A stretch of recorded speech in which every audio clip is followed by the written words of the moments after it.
Welcome to the Inspiro Podcast, a podcast exploring personal growth, leadership, strategy, communication, and fulfillment. We are your hosts, Jason Luchtefeld and Bill Woodburn. I'm here as a dentist, transitioning into a career to help facilitate individuals and their organizations towards a more fulfilling future.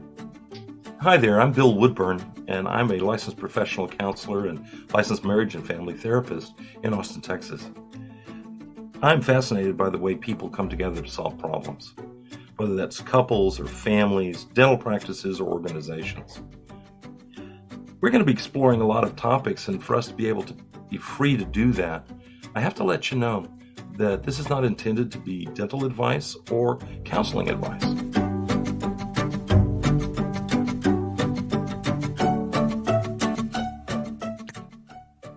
How do you think social media has changed that?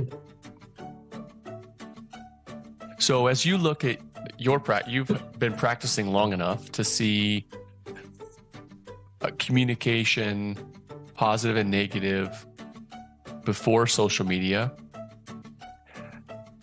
and after social media. And I wonder, I've been practicing long enough that they used to carve it on stone tablets. So. I wasn't going to say that, but since you said it, how has the invention of the pencil changed communication for you, Bill?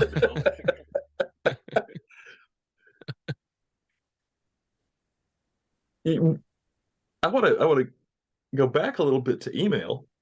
Yeah. Okay. Which, curiously enough, I found improved communication often, at least between couples and families. And I would often suggest that couples who were really locked into a bad argument dynamic that was getting away from them would write each other emails. For two reasons. One is write it, then read it the next morning, edit out, and send. The other person gets to read it at the best time for them, at the pace that works for them, and can be more thoughtful in their reply. Doesn't always happen, but there's space. Basically, what we're doing is giving space. In my office, the big problem is that when people get rushed, they do the same old thing they always do. They go to the default setting. What I'm working on as a counselor is trying to move people off their default setting. Well, if we can slow it down, like email, or if a leader writes out something and then reads it to the team, there's been time for that to both percolate and to think about word choice and, or hand it out to the team. Then they can read it when it's best for them, not when they're worried about something else at the beginning of the day or tired at the end of the day, or you can't ever tell what's going to be the best. And building in space. So back to your question, part of the problem is that things have gotten faster and faster. And I'm noticing on texts, I don't think texts are inherently bad. But I don't know about you, but I'm an old guy, so my thumbs don't work all that great. So I'm going to pick the shortest word, or the word that's suggested in the little box, rather than the best word for what I'm trying to do, or the sentence that really should be longer to get across a more nuanced idea. Text comes across sort of like a blunt object. I don't think it has to, but 128 characters in my thumbs, and it's like, well, it's got to be pretty blunt. To your other point about email, it's also harder to type a text and then set it to the side for an evening, come back to the next morning and go to try to edit it and then send it. It's really not meant for that purpose compared to your description of how email could be used in that way. And I'm reminded that some of the great romances of the 19th century were carried on over letters. Right. Yeah. That people would labor over to make sure, because this was their only way to convey these thoughts of love and care and concern and hope for the future, to each other, or even to have a fight where you had to really kind of disagree, but you had to wait for the next letter, and then you had to write yours, and then you had to send it off. And, it back in the day could take a week to get to the person.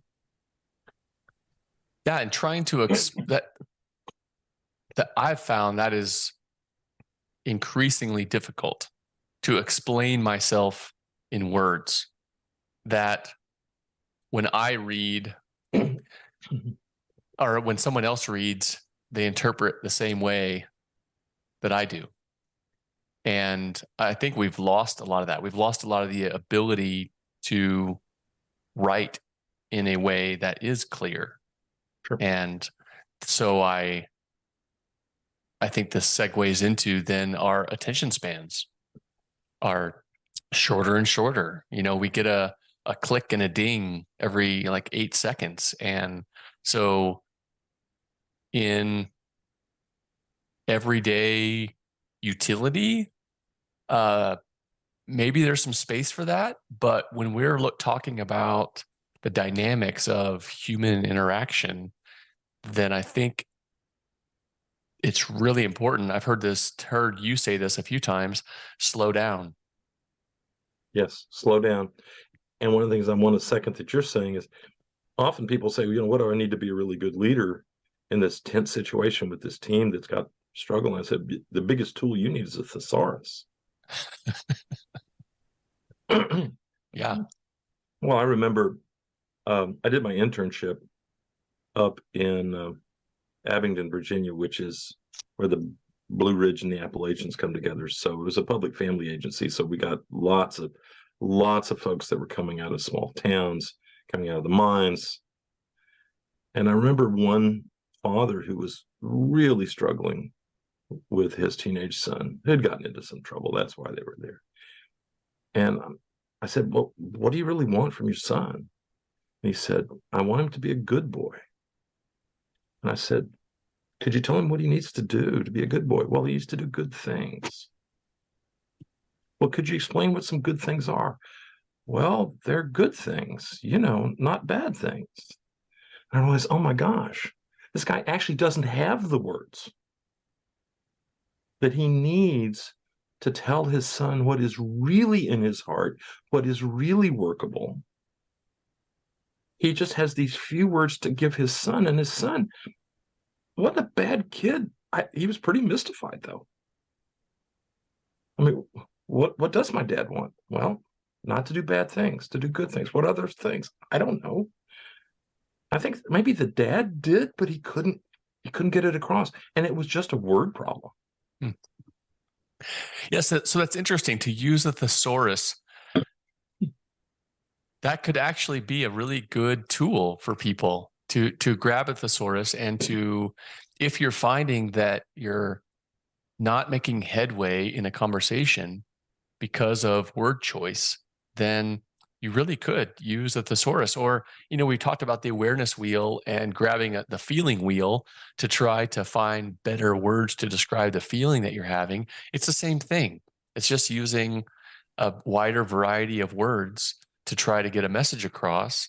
And so in a team, that could be really valuable, especially now where more and more we're seeing multicultural teams.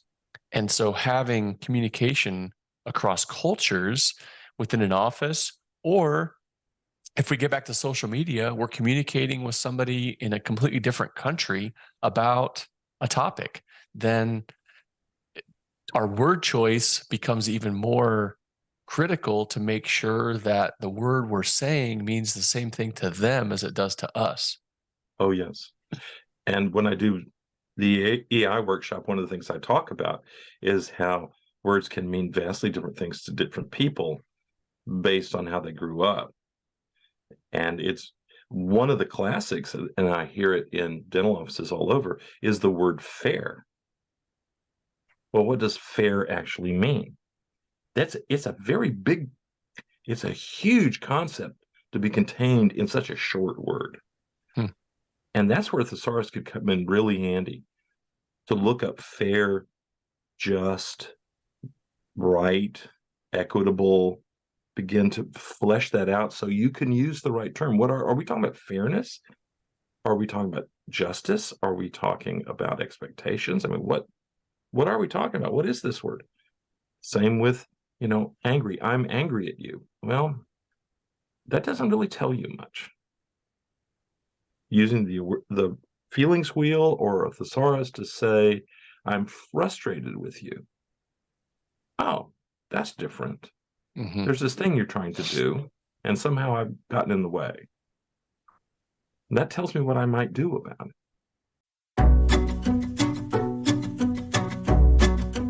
Hey, me again.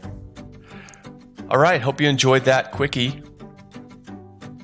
I think we touched on a number of topics and provided some good suggestions for things you can do tomorrow.